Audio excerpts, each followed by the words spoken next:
خط مرزا غالب بنام مرزا تفتہ۔ لا حول ولا قوت۔ کس ملعون نے بسبب ذوق شعر اشعار کی اصلاح منظور رکھی؟ اگر میں شعر سے بیزار نہ ہوں تو میرا خدا مجھ سے بیزار۔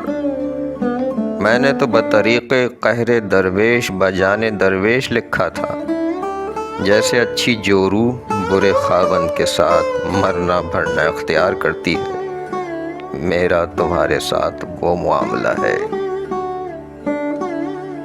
میاں تمہارے انتقالات ذہن نے مارا۔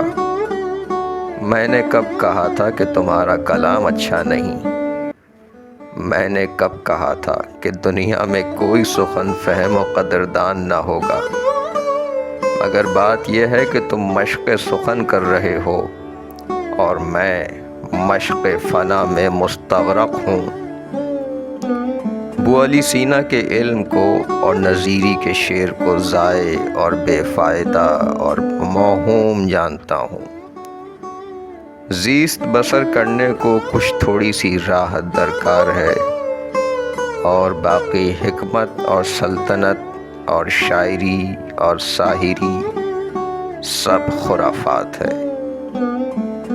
ہندوؤں میں اگر کوئی اوتار ہوا تو کیا، اور مسلمانوں میں نبی بنا تو کیا؟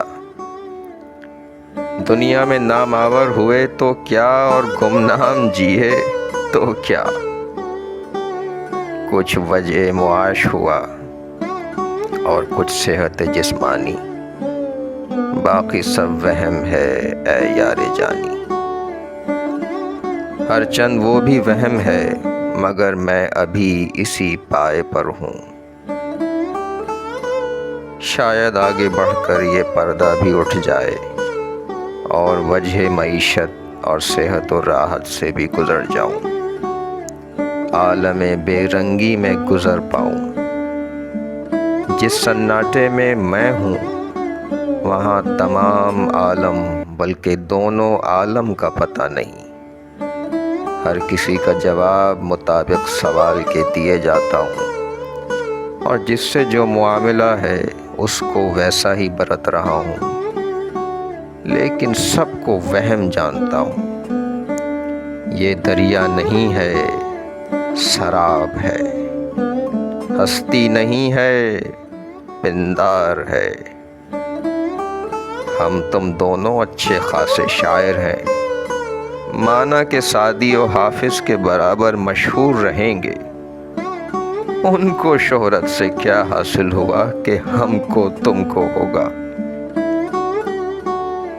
قطعات تاریخ آگرے کیوں کر بھیجوں؟ پھر تمہارے پاس بھیجتا ہوں۔ خالق مانی بمانی مانی آفریں، صحیح اور مسلم اور جائز، لیکن جس طرح اللہ میں مشدد لام کو دو لام کے قائم مقام قرار دیا ہے، الہ اور الہی میں الف ممدودہ کو دوسرا الف کیوں کر سمجھیں؟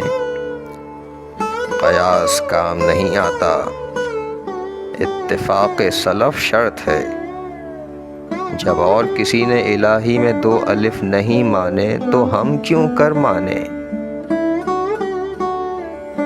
کنویں کی تاریخ کو بے تأمل بھیج دو اور تاریخ وفات کا اور مادہ سوچو۔ کس واسطے؟ کہ جب الہی میں سے ایک الف لیا تو ایک عدد کم ہو جائے گا۔ والدعا روز ورود نامہ بلکہ وقت ورود نامہ، بات خواندن نوشته شد یکشنبه از غالب۔